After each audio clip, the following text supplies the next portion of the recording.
Good morning, everybody. Welcome into the PM or the Pat Bernard Show, right here on the Stream Punk Entertainment. I'm with you for the entire hour. Well, let's get into some things here. What is going on, everyone? There's things that I want to get into talking Philly sports, and this past week, my boss got to retire from his job, and he hands me a binders and all this stuff loaded with sports cards. NHL rookie cards of like Mario Lemieux, Patrick LaFontaine, like some legends of the NHL game. And I look at it and I'm like to me, it hits home. Because again, me being a youngster, that's all we did in the 90s, the early 90s, late 80s, early 90s. We collect sports cards. That's all we did. That's what got you pumped up. That's what got you excited. Were sports cards. I just like I said, I just remember a simpler time in life. Like there wasn't really. I mean, the video game thing was cool, but I mean, going out. This place called. If you're from the Northeast Philly, there used to be a spot in Tarzan Benner near the corner over there. And you go into Benny's. It was cool, man, because they had arcades of Street Fighter, Mortal Kombat 1. They had Pogs. But they also had a whole deck of baseball cards.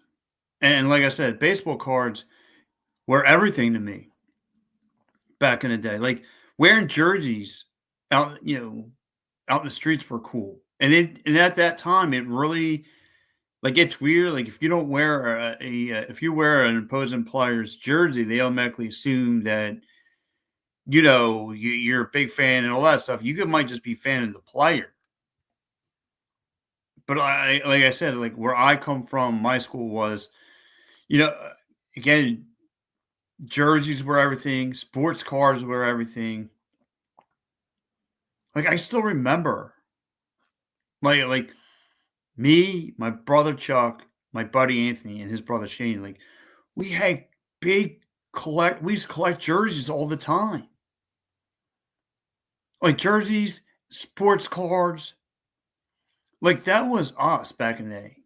Pogs, playing street football, playing stickball, going down the street playing hoops, play some street hockey. I mean, those were the days, man. Those were the days. And for a father of three, I'm trying to put that in my kids' heads, like how cool it was that you didn't need electronics 24/7. But I know, I like I said, it just hit home with me with my boss giving me a collection of NHL rookie cards, and like from rookies to legends, where these guys are at now. Like I said, the Mario Lemieux, Patrick LaFontaine, those guys. But anyway, I like it, so if you're dialed in, checked into the show, just tell me what was your favorite sports card, if you still have them, and what do sports cards mean to you? Like I said, sports cards mean everything to me.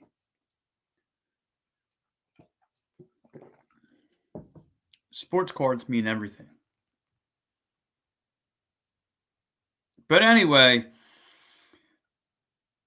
I want to talk about a couple of issues that have been going on here. And there's never a dull moment here in Philadelphia sports. This is the last time that I mentioned anything out of that Wells Fargo Center because I'm going to snap. I can't take it anymore. I can't take it anymore. So we get it, right? 76ers, the Philadelphia Flyers, the Philadelphia Wings, they're cooked. They're not going to live up to the Eagles standard. We get it. There's going to be no playoffs. at the Wells Fargo Center. So you want to pick apart for the things that you want to look towards for the next fall and winter, and it's bad. It's bad. Like, start asking yourself the big questions. Like, I'm out. I'm out on Nick Nurse. All right. Like, again, I got excited because there's no Joel Embiid, there's no Paul George, there's no Tyrese Maxey. Now you could try things out with the younger guys, like Quentin Grimes, Lonnie Walker, Jarrett Butler. You could try things out. But again, there's no perimeter defense. It starts at the top. Nick Nurse, what are you doing? What are you and your assistants doing? We have yet to discover any perimeter defense, any wing defending. We have zilch. Like, why run the 3-2 defense if you don't even try wing defending?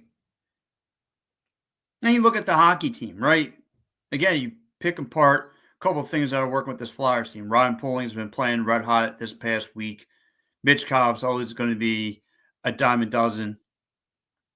But this Flyers team, I saw a stat, 0 for 26 on power plays. 0 for 26? Like, you're kidding me, right? Again, that goes back to John Tortorella. Again, that goes to the offensive and defensive coordinators of that hockey team. Nothing. Nothing. You get nothing.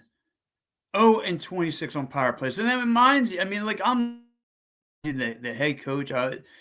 Sometimes you do have to blame the talent that's on the field, ice, court, whatever it is. But in this case, majority of the problems that come from the Wells Fargo Center are from the coaching, are from the top tier guys, the general managers. Good morning, Adam. Happy to see you, buddy.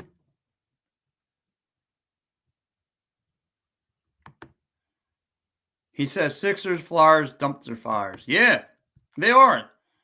And not just them, because I'm putting another team who tries to put themselves on the radar because they are not a 4-for-4 team. But no, I don't pull no punches with anybody. I'm not pulling punches with anybody. Well, Philadelphia Wings, you're up next. You won at Martin Luther King Day. You were number 2 in the standings. Number 2 of all NLL. Now you're second from the bottom. Second from the bottom. Ian Rubel has yet to do anything to get this team off the canvas. Paul Day is trying to tweak it, twist it, all that stuff to try and make it better. And this team can't get off the ground. The Wings are not flying at all. They can't finish games. They look lost on the half court set, or half field set rather. Their playbook sucks. They don't keep defenses off balance. There's no transition game. They suck. Ian Rubel, 7 straight losing games. 7 straight, you lost 7 straight games, Ian Rubel, with this Wings team. And that on paper, they look like a playoff team. Guess what? Your offensive coordinator, defensive coordinator, you and your cronies, out. Out. Nick Nurse, out. Like, I want to move on from every head coach from the Wells Fargo Center. John Tortorella, 0-26 on power plays, out. Nick Nurse, you have yet to come up with any kind of perimeter defense, even with these young guys, out. Ian Rubel, 7 straight losses with this Wings team, out. Out. Pack your bags. I want you all going. All of them going.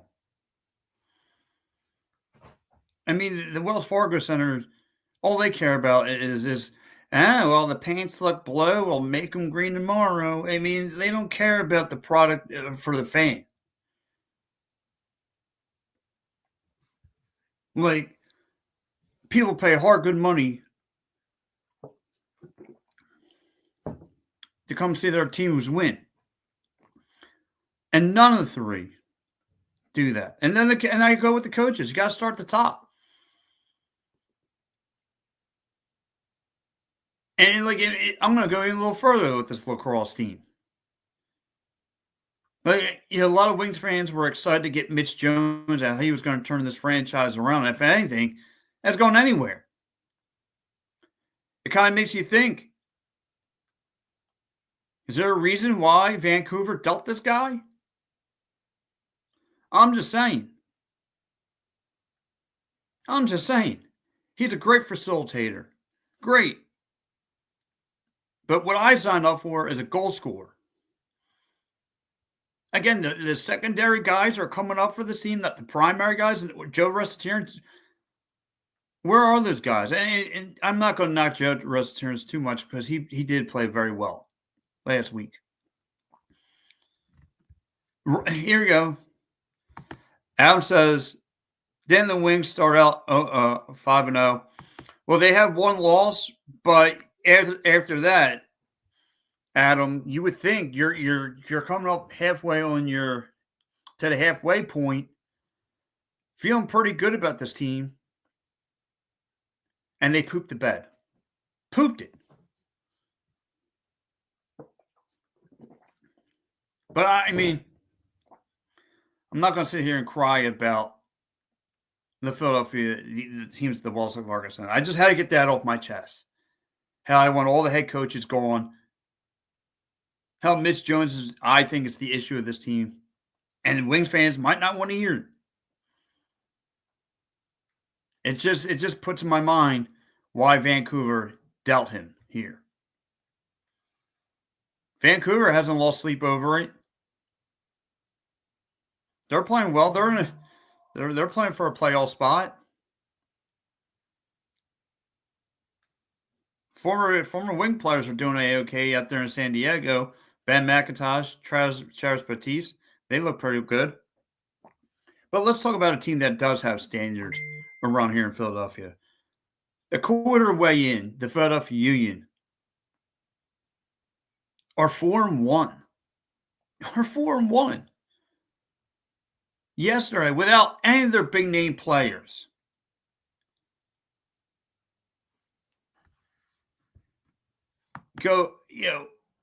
The no-name guys who are stepping up. Like you have Kai Wagner, the eye in the sky.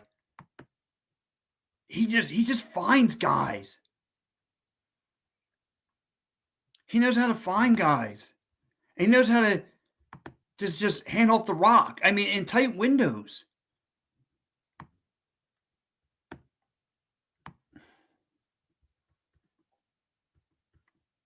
Like, it's amazing when I watch Kai Wagner play. Like you see down here, right? The Wings are 4-0, 4-1. 4-1 with this soccer team. With a brand new head coach who everyone was probably, some guys were hoping to fail.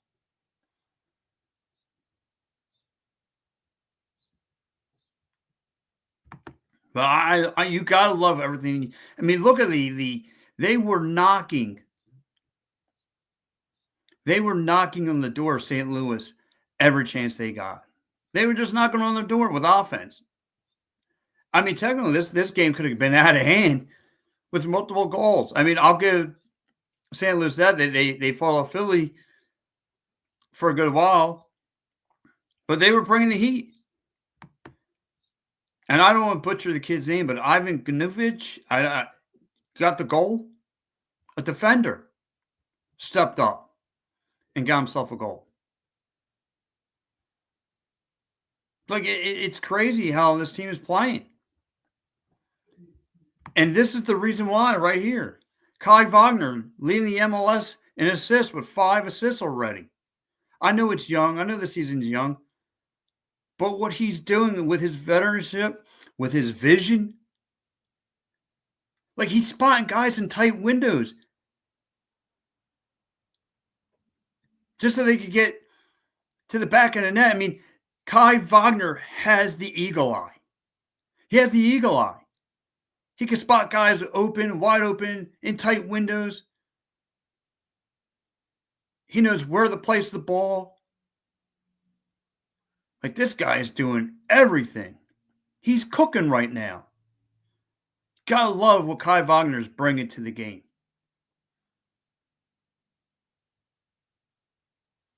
Love it. Love what I'm seeing from the Philadelphia Union. And again, it goes back to Bradley Carnell. It goes back to Bradley Carnell. Brand new head coach. Oh, I lost some lighting there. I don't know what the heck happened there. All right. Excuse that. I will get the light on. I don't know what happened there, but yeah. And here go from Adam. The Philadelphia Eagles and Union, two best teams in Philly right now. Absolutely. Excuse me. Just trying to figure out my lighting. But yes. I agree, Adam. Two of the best teams in Philly, and they are. Excuse me 1 second.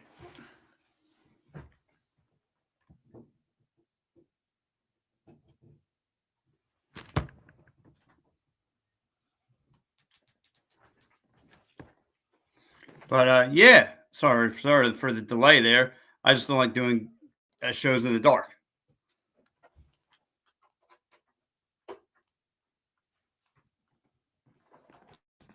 All right, whatever. We'll make it through. But yeah, two of the best teams right now. I agree.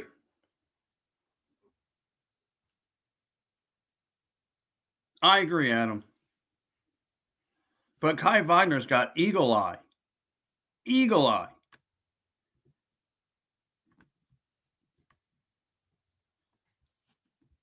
I'm so thrilled with what I'm seeing from the Philadelphia Union. Like, we needed a break from this winter team. And how about this one?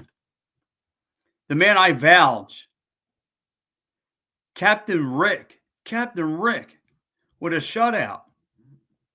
That's right. Andrew Rick coming up and playing very well. I mean, he really didn't have to do much because the offense of this Union team and the defense were causing a variety of problems for that St. Louis team. But, Adam, little Andrew Rick, a guy who I vouched for to be the backup of this team, looked A-okay. And if you guys know the story, you know the story. It's how I pretty much got Andrew Rick the job. But like I said, there's a lot going on with this Union team. Again, they have a set standard.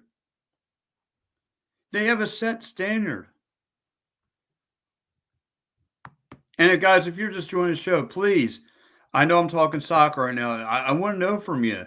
Sports cards. How did sports cards make an impact on your childhood? Excuse me.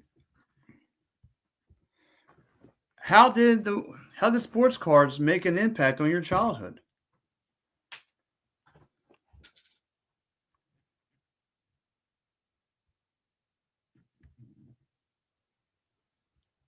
Like I said, I've like sports cards to me were everything growing up.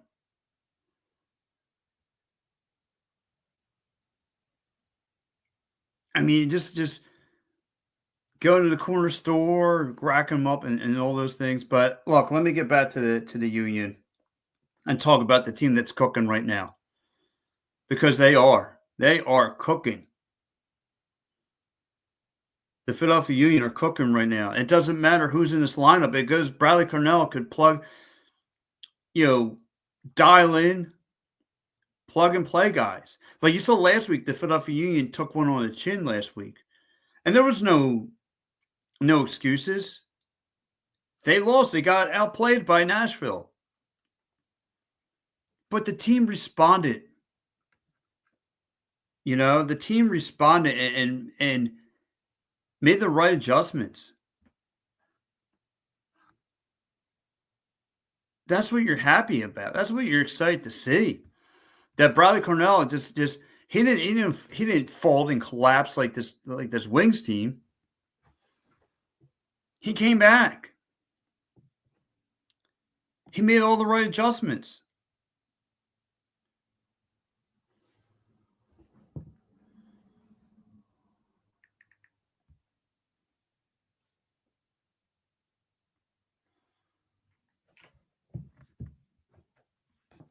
Stuff that you love to see.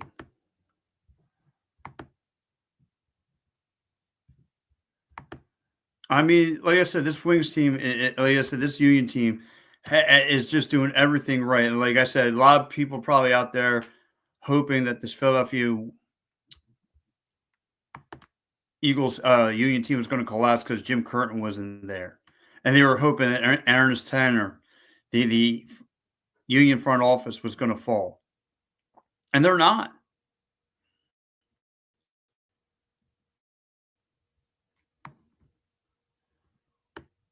They're not folding. They're not folding, not even a little bit, and it's great to see.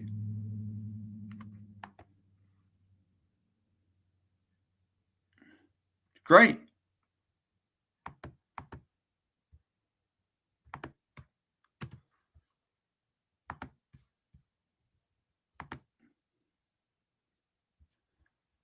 Like I say, this team's not collapsing, not even a little bit.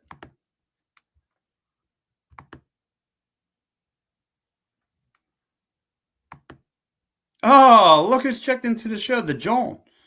My man Joe Sullivan. And guys, if you don't know, Joe Sullivan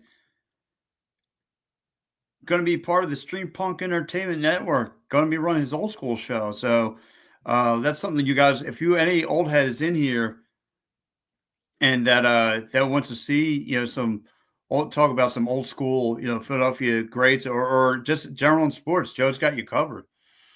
Joe says, "Good morning, Pat. I used to collect cards when I was younger. My stepdad bought me the whole set of hockey cards with Lindros rookie. Oh man, Joe, you got a Lindros rookie card, dude. That's dope.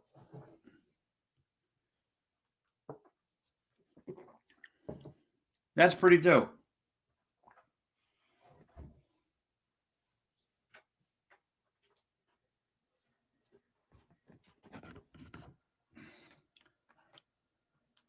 There you go. I got my lighting back.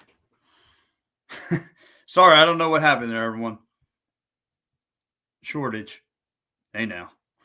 But yeah, Joe. I mean, listen, the rookie card, like I said, you had a Lindros. Like I said, you remember those days, Joe? You and your neighbors and your buddies when you were youngsters. You remember when sports cards would come out and you just couldn't get them. They were like the golden ticket to the Willy Wonka factory.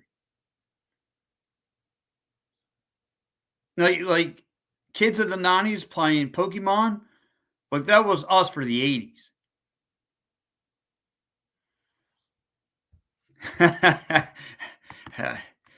Very, very solid point there, Joe. Only when I come out of the pool, buddy. That's when I deal with shrinkage. But yeah, anyway, I mean, let's get back. I mean, like I said, and like I said, Joe, that's awesome, dude. To rack up on cards.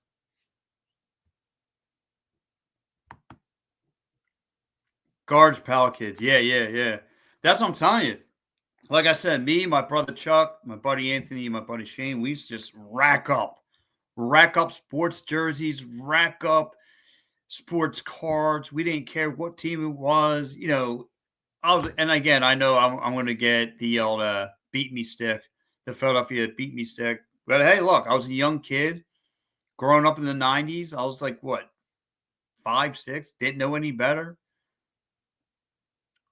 Joe Montana, Jerry Rice was my first ever combination, first ever tag team combination to sports, and they were winning. You know what I mean?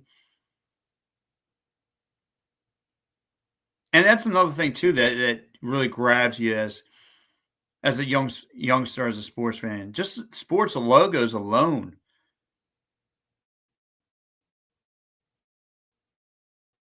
Like, it is if you wanna admit it's okay if you don't wanna admit it's okay.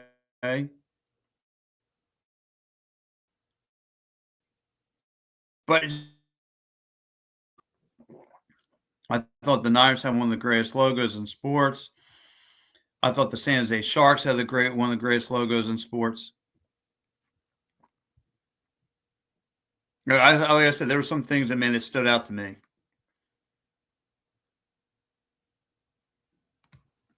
I mean, that's what it was. I mean, I thought the Chicago Bulls had a great sports logo.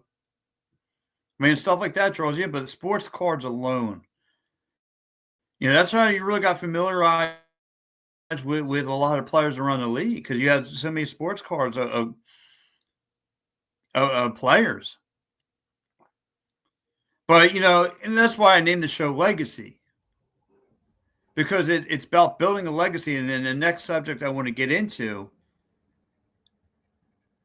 I want to talk about a legacy, Brandon Graham, and what he's meant to this city. Adam says, I remember when the Marlins and rookies first game in the league, when in the league, everyone had it where it has because of the logos. Yeah, right. I remember.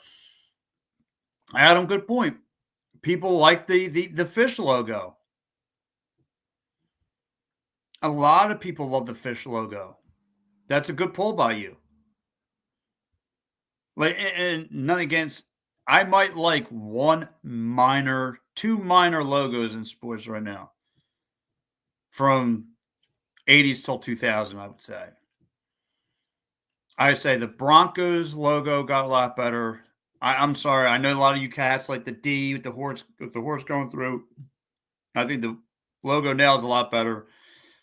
I think the Tampa Bay Bucks logo now is a lot better with the flag and the pirate on it. I think that's pretty dope.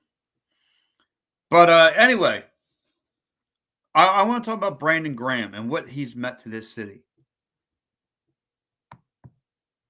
If you think about the Philadelphia Eagles, and the first thing that comes to your mind is defense. And if you have a Mount Rushmore of Eagles defense, how do you not you look at the timeline?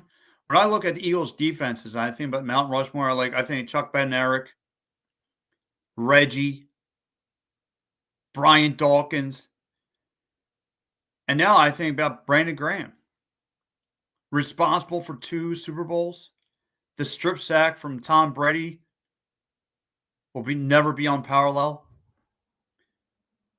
Like, Brandon Graham's done so much on and off the field for this city. And I had an opportunity to meet the guy, one of the nicest people you can meet, sweetheart, big guy. Spent 15 years playing for an Eagle. The first overall draft, not the first overall draft pick, but the first pick for the Eagles. 15 years. His best year is 22 with 11 sacks. Like, he was a monster.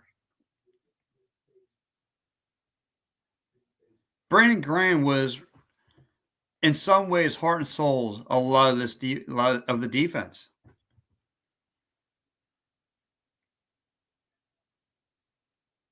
Played extremely, extremely well. Like, when I think about the faces alone, I just think he's in there. Like I said, 11 sacks. I want to say 23 had an 8 or 9, but again, 15 years, 76 and a half sacks overall. Overall in 15 years. Great defenseman. Like I said, if you guys are just checking out the show, what does Brandon Graham mean to you now that he's officially hung up the cleats? Like, Brandon Graham has to be up there. And as far as being beloved, one of the guys you want to be around, great father figure. He's great.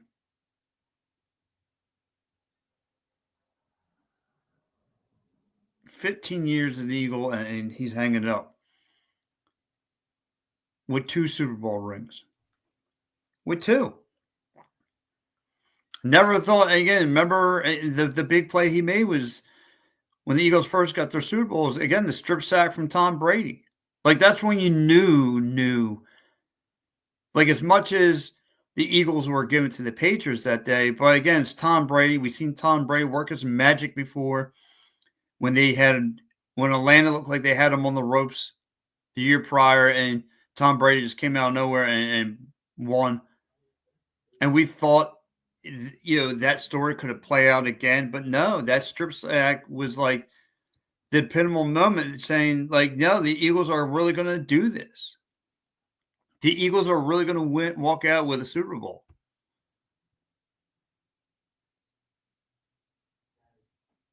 And I'm thanking for everyone who's liking the show. Please go share the show out if you get a chance.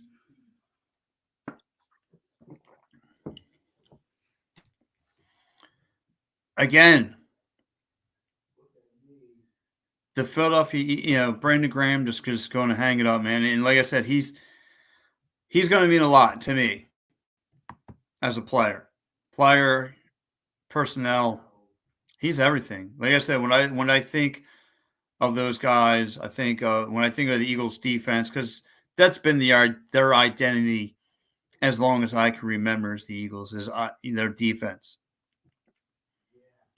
Like I heard how nasty Chuck Bednarik was, how much of a monster I've seen when I was a youngster, how much of a monster Reggie White was. Got to see the Wolverine inside of Brian Dawkins. But Brandon Graham was another beast. He was carrying, but when he was on that field, it was go time. It was go time. And he made things matter. He made things matter.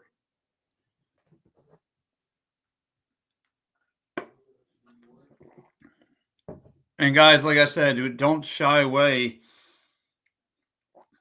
We still want to talk about, I'm talking about Brandon Graham right now, talking about baseball card or just sports cards alone, whether it's baseball, Eagles, hockey, basketball. What does sports cards mean to you? And how has sports cards impacted you? Because they impacted, I think, a lot of guys from the 70s and 80s.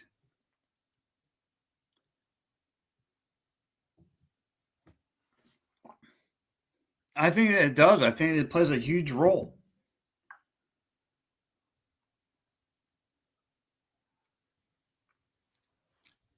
I think it makes everything.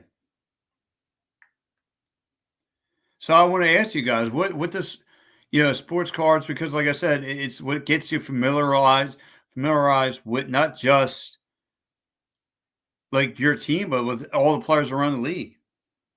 And then you just don't see it no more. Like I love my kids, but they don't got interest and I know it's a whole different day and age, but they don't have interest of going and get baseball, sports cards. Like you go through the mall sometimes, I'll have those, like they have like sports, like they're always placed right in the middle of the mall. Like they'll place like sports cards and all this stuff, like and yeah, it's a pretty penny, but man, it just goes to show you, like they still have value. And like I said, my kids, if it's not an iPad, they don't care. So, but I mean, again, just the different worlds. Like I said, growing up where I was growing up, sports cards, man, me and my neighbors would just sit on our front steps and just go over what cards you have compared to my cards. And man, it was like playing Pokemon back in the late 90s. But I also don't want to shy away from Brandon Graham. So if you guys want to chime in about Brandon Graham, please chime in.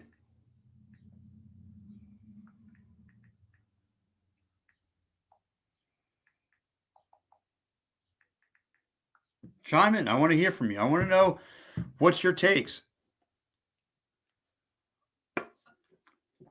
because Brandon Graham was a monster, bringing this city not one but two Super Bowls.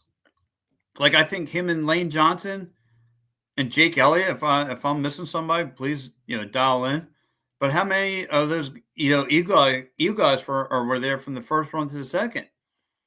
And we could it is what it is. Woulda, coulda, shoulda. We could have had 3 rings here. But Brandon Graham was a major part.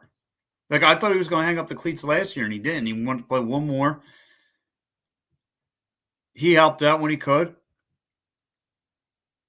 But he's going to leave his blueprint, that's for sure. He's definitely going to leave his blueprint with this city. And he's brought so much. He was so intrigued with every game. Just it's unreal, man. Unreal. Brandon Graham calling it a career, as he should, as he wants to kick back with his family.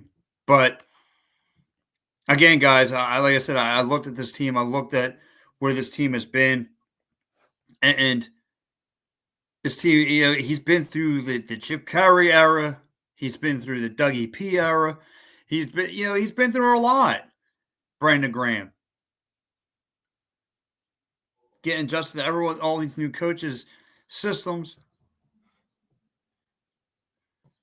It's crazy how he's how he's went on with his career. But kudos to Brandon Graham and for the career he's had. All right, guys, I want to get into one more segment here, and that is talk about the red hot Philadelphia Phillies, because this is the last season. Like, it's funny because when I look at today, right, and it's a shame again because those teams at the Wells Fargo Center don't mean anything, but it's a shame that they don't, because if they did, you had the Flyers and Blackhawks at 3, and then you have Sixers in Atlanta. Sixers in Atlanta at 6 o'clock tonight down there. But those teams don't matter anymore. But what does matter is what's around the corner. And that's a brand new baseball season. A brand new baseball season that's going to take place starting Thursday. So my question is, I ask this every year, who was your favorite Philly? What got you into becoming a Phillies fan?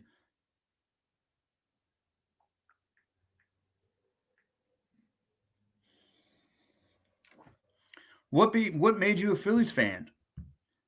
And for me, it was always Dutch. Dutch was my first Philly I fell in love with. That 93 team would always, again, just man, that was a wild bunch. John Kruk, all those guys. Darren Dalton, like I mentioned. Lenny Dykstra.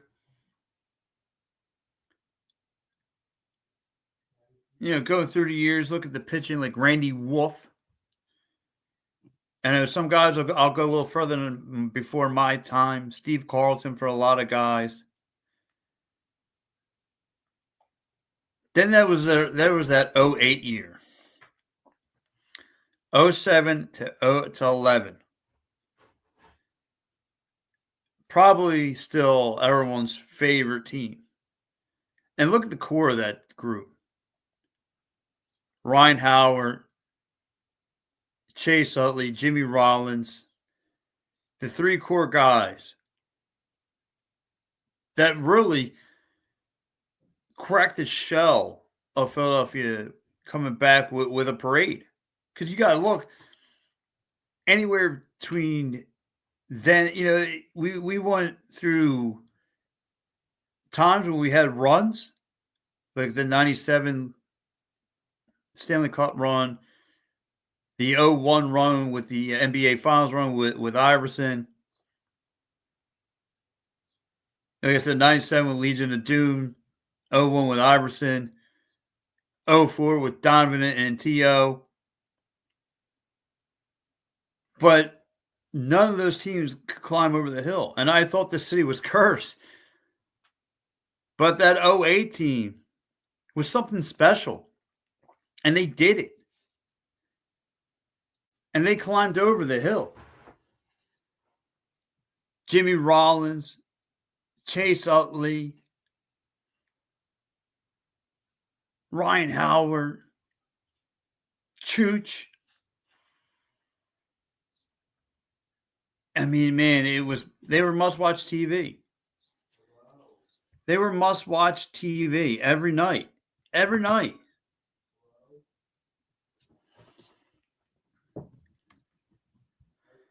Oh, look. This has got to be Bryce Harper's twin brother, Bruce.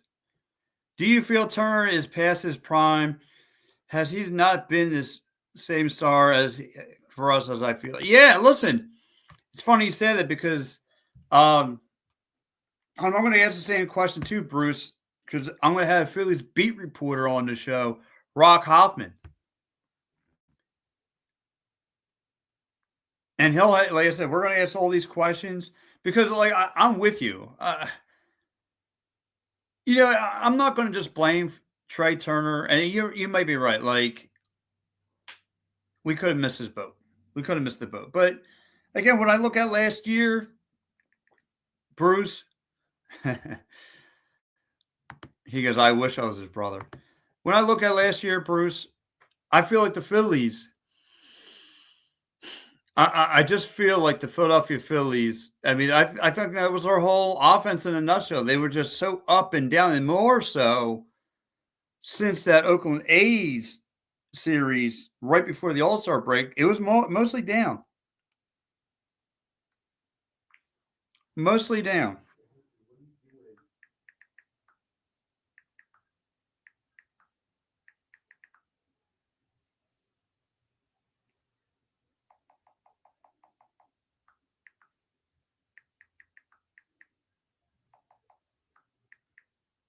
Excuse me, they're just having some difficulties on my end.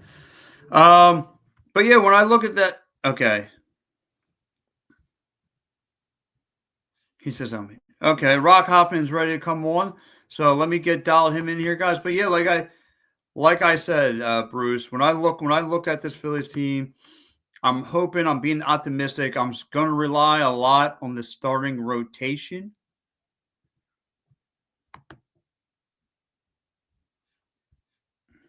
And I think that's what a lot of people are banking on. Like I said, I have a lot of questions for Mr. Hoffman. I'm curious to know how he feels about Stubby going down to as he says, the piggy land. But like I said, I want to know from you guys, who was your favorite Philly? Who did it for you?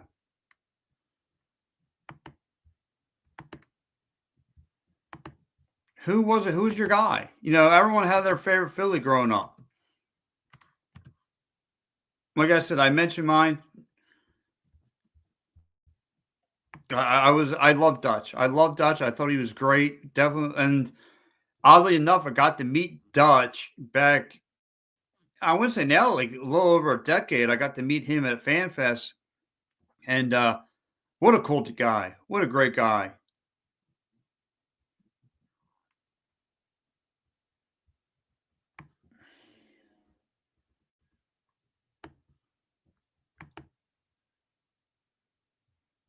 I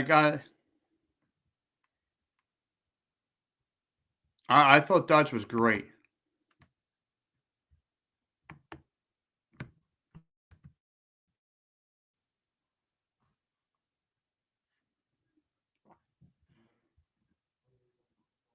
Sorry that everyone, just trying to get Mr. Hoffman on here. So let me get in the comments here why Mr. Hoffman comes on here. Dave says, morning, Gobbler. My favorite pitcher on the 9-3 team was Terry Mullen. Yeah, everyone loved Terry. Everybody loved Terry there, Dave. That's a great pick by you. Bruce Harper says, my favorite Philly was Chase. Then after Chase, I would say Dykstra. Yeah, man. A lot of people like Lenny Dykstra.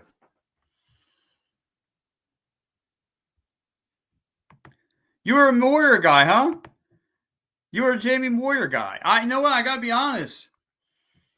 I know he's not everyone's favorite Philly. And again, I think it's a little shameful on our part. But, I was a Ryan Howard guy. I would like, because if you remember that 06, that's when he kind of like busted out all those home runs. But again, guys, listen. The Rock says the people's champ's in the house. The Rock himself, he's here. He's going to help me talk everything Philly. So, guys, line up your Phillies questions for my man Rock Hoppin, who covers his team daily. Rock Hoppin from the Football Source. How you doing, buddy? I'm doing great, Patrick. How are you? Good. Well, listen, Philly season is right around the corner. I got to ask you to start as my banner here is, who's your favorite Philly? Who got you into wanting to cover this team? Who did it for you? Well, it's interesting you bring up that 93 team. The first year I covered the Phillies was 92, which was a disaster. And so completely unexpected. That was what made 93 so great. I mean, in addition to the characters that team had, it was completely out of the blue. I mean, Bill Giles, who was the general managing partner at the time, even picked them to finish second. That's how, obviously he's the de facto owner, so he's supposed to pick them to win every year. He actually picked them to finish second in the division that year. And they go and, have this magical season that ended, just a typical Philadelphia ending, losing in the World Series in Game 6. So that was my second year of covering. And, it's interesting. So many of those guys went into the media. Mitch Williams was a media guy for a while, Kruk, obviously, and a few others. They were like the worst team to deal with media wise. They just didn't care. They did what they did but they were great. Once you got them, they were great copy, as we say, but just dealing with them as personalities, they were kind of standoffish a little bit. And if you recall, I mean, Curt Schilling was very media friendly, and back then, and he kind of got criticized by his teammates because he was so accommodating to the media. So that was a trial by fire for me, getting thrown in there. And as far as my favorite Philly growing up, was Mike Schmidt. But then I think we all have that guy that, like, why the hell is that guy your favorite guy? I loved Larry Christensen. He was a pitcher he was actually on the World Series team. He pitched, I think, from like 75 through 83. Was like the hard luck story with arm issues. And I know at least once they were doing like a charity bike ride. He went over the handlebars, broke his collarbone, had just all this kind of star-crossed things. But I mean, he was a 19-game winner, I think, in 75 or 76. But the reason I loved him is he was a pitcher and he hit home runs. I think he has 11 career home runs. So that was I just loved that as a kid. So that was, and I'm trying to, I'm always like, because I can remember my specific first football memory, but I really don't have a first baseball memory that I would have thought I would have remembered sooner. But I want to say it was July 4th of 76. There was a play where the Phillies had the bases loaded, and Tim McCarver hit a long fly ball, and Gary Maddox was on first base, and I think he held up because he thought the ball might be caught, and it turned out it was a home run, and McCarver passed him on the bases, and I think, I don't remember the ruling, but I think McCarver got credited with a single, and they got a couple runs, and there was also an out thrown in there because they passed each other on the base pass. And I was at a family barbecue, and I remember my cousin being so mad that happened. So it's kind of like my first baseball memory. And that was like 76. And then you were talking about sports cards. I'm pretty much just a baseball card guy.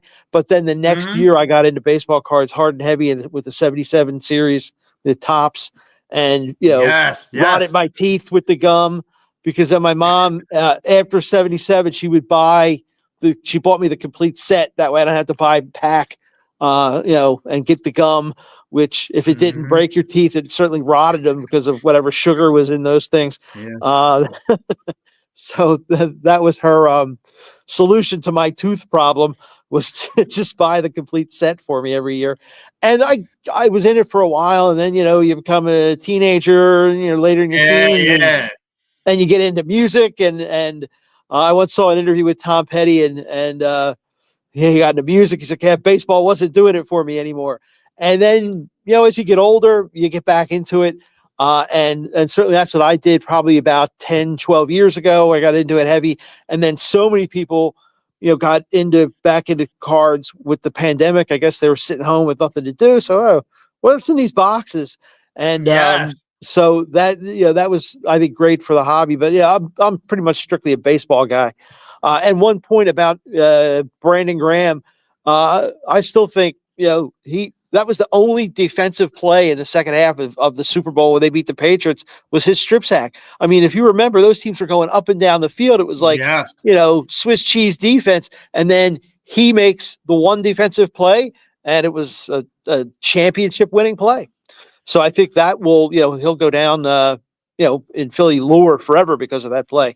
As far as back what you kind of brought me on to talk about was this coming Thursday and opening day for the Phillies in DC. The thing we've heard most about coming out of spring is the lineup, right? Who's going to put some batting order going to be? And it seems like recently, a lot of people feel like it was Trey Turner is going to be the leadoff guy. But just looking on what Thompson has put out there the last several spring training games, Schwarber has been at the top of the lineup. So, they have a lineup. They're playing Toronto today in their next to last spring training game. And the lineup is Schwarber, Turner, Harper, Bohm, Kepler, JT, Castellanos, Stott, and Marsh. I think that's going to be your batting order Thursday in DC. Wow. I mean, like I said, they're going to pretty much run it back quickly here. I want to get into a comment. Bruce Harper, Bryce Harper's twin brother, apparently check. No, that's my guy. He said, yes, Jamie was old, but I still complete with some of the many younger pitchers. Yeah, listen, a lot of people are Moyer fans. But yeah, when I look at this Phillies team, and again, a lot of people, so I try to get the vibe from what everyone's talking about, how they truly feel moving forward. And I guess a lot of Philly fans are not happy because, some of them are, they're running the same team back, or they're really not making that much of a splash, or they're just add some minor tweaks. But one tweak that stand out to me is one backup catcher going down to, as he called it, Piggy Land. So what do you think of Garrett Stubbs going down to Piggy Land? Well, they he has options, so they were able to option him down despite the fact that he's been with the big club for the last couple of years. Marchand is out of options, so he's a guy they don't want to lose. So they were kind of forced to keep him and send Stubbs down to AAA, down to Piggy Land, the Lehigh Valley Iron Pigs. And history has shown, recent history, that that JT might not make it through a full season. So I think we would probably see Stubbs back here at some point if JT winds up on the injured list. And going forward, this is his last year, JT's last year of his contract. Apparently they've, I don't know that they're talking, but it's been mentioned, for an extension. He's 34, and that's old for a catcher. So I don't know that he's going to be back. So I think they want to see what they have for Marchand, and I think he's going to play a lot more than Stubbs did. And they're going to try to get JT some at bats. I know he worked out a little bit at first base this spring, and I think even they mentioned him in the outfield. I don't know about that, but I guess if you have an outfield out there with Castellanos has turned into a pretty good defensive player, and you have either Marsh or Johan Rojas who can cover acres. Maybe you feel like you can hide JT in left field, and maybe you can feel like you can hide Schwarber in left field with the that guy next to him, and then maybe put JT at DH more than he has in the last couple of years. So that's going to be something I think to watch throughout the season, as how they use JT in probably a couple different roles while they get Marchand in there behind the plate. And you said, Yeah. you said something earlier about the rotation. They didn't make splash moves, and obviously Dave Dombrowski over the years has made some splash moves, and they didn't this year. But I like the moves they made. Bringing in Jesus Luzardo, I think, was a great move to solidify the rotation. Um, they've got Andrew Painter waiting in the wings, but it really sounds like they don't want to count on him this year as he recovers from Tommy John surgery still. I think they want to limit his innings and take it slow with him, and we'll see. I don't anticipate him, unless there's a rash of injuries, making an impact on this team this season. And if he does, it would be you go and throw back like a Marty Bystrom thing in 1980. Marty Bystrom was the key to them winning. In September, he came up. It was 5-0 as a starter that nobody had ever heard of. So maybe Andrew Painter does something like that if they need a little kick in the pants in September. But I really like the rotation. I like the moves they made in the bullpen. Yeah, Jeff Hoffman leaving hurts, but I like Jordan Romano and Joe Ross, who's kind of an under the radar move for them. So I like what they've done with the bullpen. They've just got to get more out of some of the guys they've got on there. Probably number one is Kerkering to move to the next level. I mean, he was thrown in there as a rookie and did okay, and then he was the old sophomore slump last year, right? He kind of didn't live up to our expectations, but I think that's to be expected because the league has caught up to him. Now it's the age-old thing in sports. You have to adjust. The league adjusts to you. Now you have to adjust back. And the guys that are successful at adjusting are the most successful guys in sport, and it doesn't matter the sport. Right. And you're right. Listen, it's going to be interesting. Again, like you said, if all these guys really, like you said, the sophomore slump could, catch up with some of these guys, or they made their adjustments. I got one question for you. Has Ranger Suarez, will Ranger Suarez be what he was from last year when it started last year? Well, I mean, that's certainly the hope. Although, if you look at what they've done, obviously they've got Wheeler and Nola signed up for a while. They extended Christopher Sanchez last year. They have Luzardo, who is controllable, I think, this year and next year. And they've got Andrew Painter. So that sounds like a starting rotation. And I didn't mention Ranger Suarez, who was a free agent at the end of the year. So I would not be surprised if Ranger Suarez isn't here beyond this year. And who knows, maybe if, Andrew Painter impresses them and they feel like, they can use him, maybe they trade Ranger at the deadline and bring up Andrew Painter. We'll see. But, the concern is there. I mean, he's been bothered by a stiff back recently. But they're not going to need him until next Sunday. So he'll have time to rest and be ready to go, I think. Although there is some speculation that he might start the year on the injured list. We'll see. But I think they'll be all right. I think, they'll get I think he's a solid guy. I don't know that he'll be as spectacular as he was in the first half last year, then had a little bit of a drop off. Certainly you would like to see more consistency over the course of a season. Yeah, I mean, it's weird because he got hit in that throwing hand last year and it was like all she wrote. He couldn't get back to it. I don't know. And I'm just trying, to think outside the box. And I'm like, well, are they saying he has injuries lower back here and there? Are they saying that that's what they want to tell the fans that because he's not really there like what he wants? And I don't know if you know how this town is. If you're not at 100, if you're not playing up the stuff, they'll chew you up and spit you out. And I don't want definitely. And I don't think the Phillies front offense want that for this guy. Here goes Adam. He says, Rock, what starting pitcher do you think will step up other than Wheeler and Nola? Well, I'm interested to see obviously what Rangers able to do, and then and Christopher Sanchez. I mean, they extended him so that they showed him a vote of confidence. I think so. I'm looking for him to take maybe a step up to the next level, and you're really curious to see what we get out of Jesus Luzardo. That was maybe an under the radar move a little bit, not super splashy when teams in the division are signing guys for $700 million. But it was a solid move, really. And lots of times those are the moves that really help you win. I mean, go back to that 93 team.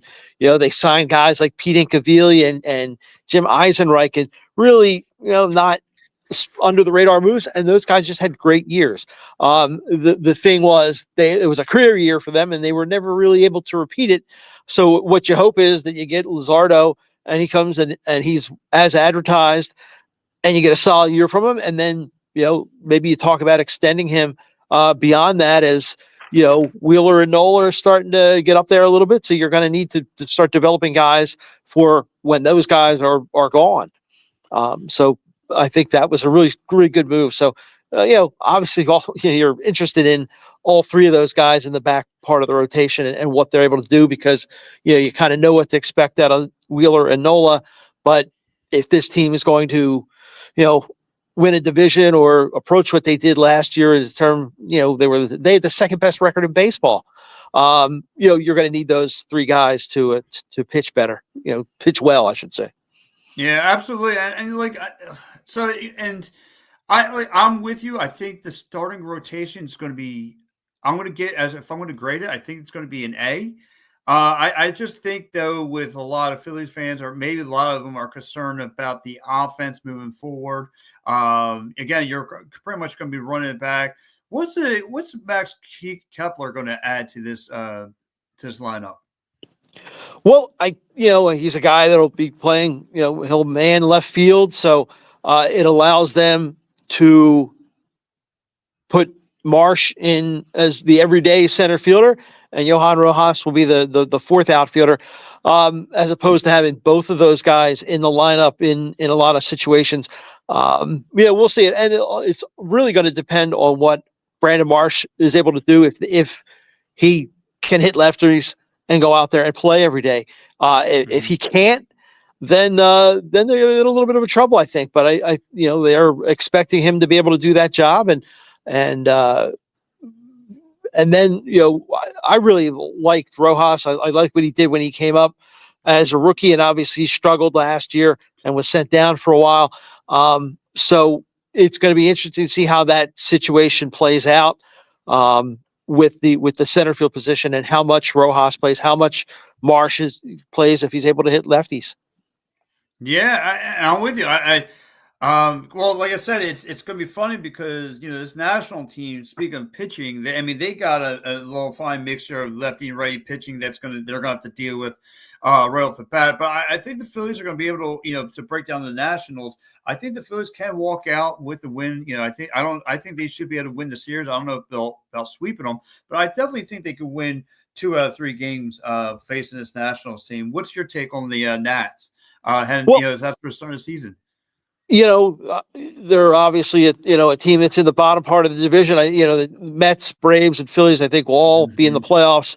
So the Marlins and Nationals are the teams that are going to play spoiler, I guess, a little bit, as they have the last several seasons. But yeah, and I think it's important. I'm not a. You don't have to get off to a red hot start. You don't have to sweep them, and then you're bringing in a Colorado team that's struggled the last several years. So you like to think that you can get off to winning 4 of 6 or 5 of 6 over teams like that, because then you're backing that up with the Dodgers and the Braves right after that. So you go from teams that are maybe down a little bit to teams that you expect to contend with for the National League Championship. And obviously with the Braves, the division championship. Yeah, I think so too. Like I said, I think it's going to be a little harder because we know the big deal that the Mets bringing in.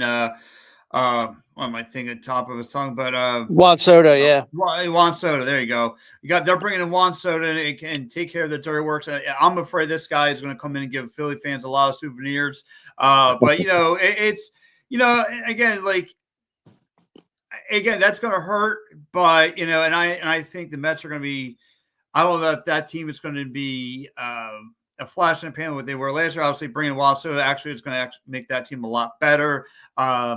I don't know if the Phillies are going to backpedal with the Mets making an upgrade. I don't know. What's your expectations overall of this team? Well, for the Phillies, I think Yeah. they can compete for the division again. Like I said, they had the second most wins in baseball last year. I think the Braves. I think it's going to be, like I said, I think all three teams make the playoffs. I think the division's going to come down to a battle between the Phillies and the Braves, and the Mets are Oh, going to be wow. right there. I'm a little leery of when a guy, especially in the first year when they sign a massive contract like that. And I don't know that the Mets have the pitching that maybe the Braves and the Phillies do. Although I don't know how much pitching the Braves had, they just signed Craig Kimbrell to a minor league contract.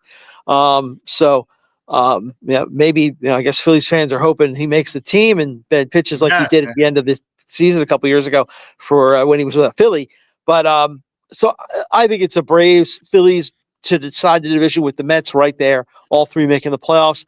And they might not, because I think they'll beat up on each other a little bit. So, we might not see as many wins out of the division champion in the National League East this year like we did last year. And obviously they're all, one of those three teams is going to, I think, come through and will be facing the Dodgers for the National League Championship. Yeah, it's well, that would be wild. I mean, listen, it's we're all hoping the Phillies can make a bigger splash again, past my expectations. I got this team making a postseason, but that's about it. But hey, listen, if they can pass my expectations, I'll be happy with that. So again, we got a couple more questions coming in for you, Rock. Okay. This come from Joe Halley. Says thoughts on Marshawn being the backup catcher. Defensively and handling the rotation, I think he does a pretty good job. Obviously, they're going to want to get some offense out of him a little bit, especially if he plays more like we think. So I'm fine with that. Stubbs offensively never really did much other than being a really good bunter. So hopefully they get a little bit more out of that backup catcher position with him transitioning perhaps, beyond this year as becoming the everyday starter. We'll see how they deal with JT, and but I would not be surprised if we're sitting here next year and JT might be somewhere else and Marshawn's the starter. Wow. Yeah, I mean, listen, like you said, Father Time's called up with JT, and like you said, you're going to see him in different roles. So this is going to be the time for Marshawn to really shine here. So Adam also says, Adam asks, do you think Kepler is an upgrade from Austin Hayes? Hayes, I don't know that he was ever really 100% healthy here. So I don't know that we got the best shot out of Hayes. Kepler was coming off a little bit of a down year. Change of scenery might be good for him. So, I think, again, another under the radar move. So I expect a solid season from him. That that they didn't get from Hayes. The guy's, his name escapes me, the guy that they had signed last year that they ultimately wound up cutting. Was a flat out failure and only wound up going to the Braves. That move didn't work out. So hopefully this signing Kepler works out a little bit better than that did. Yeah, I think so. That's what I'm hoping for. Again, like I said, it's going to be questions and see if they get answered. Why they're bringing in Kepler, like you said, over Hayes, and we'll see if that's the upgrade. A couple questions. And I as a whole, if Kepler's solid, I think we kind of know what we're going to get from Castellanos. So there's going to be a lot of feast and a lot of famine from him, and it really depends on what they get out of center field, and if Marsh can handle the job, and if he can't, if Rojas can handle the job, and then what they have to do if that fails, and some moves they might have to make. And Kepler could be involved in those moves. Yeah, like you said, it depends where they're at as far as buying, selling, and trying to adding all those things. A couple questions for me, Rock. First of all, I got to ask you? It's Sunday. You got the Phils on today. You got a meaningless Sixers team, a meaningless Flyers team. First of all, what are you going to be watching, and what is your meal of the day? Well, I'm a NASCAR guy, so I'll be paying attention to Oh, what's going on down in Miami, Homestead, okay. Miami. So that's I've never been a fan of spring training exhibition games. Yeah. I just hope nobody gets hurt. So they have all their bullets to start the season. Mhm. So that really doesn't matter much to me. And you were talking about how disappointing the teams that call the Wells Fargo Center home, and obviously this has been a disastrous year Oh, on the college basketball level for Philadelphia. Not one team, men's or women's, making the NCAA tournament. St. Joseph's made the NIT, and they were one and done. So it's really been, I guess it's the penance we're paying for the Eagles winning the Super Bowl. Is all our other teams this winter, early spring season have not been getting the job done. The Union are off to a hot start, so that's good, and hopefully the Phils can get off to a good start. With regard, I said earlier, I'm not a big believer in needing a hot start because you can't win a division in April, but you sure as hell can lose one.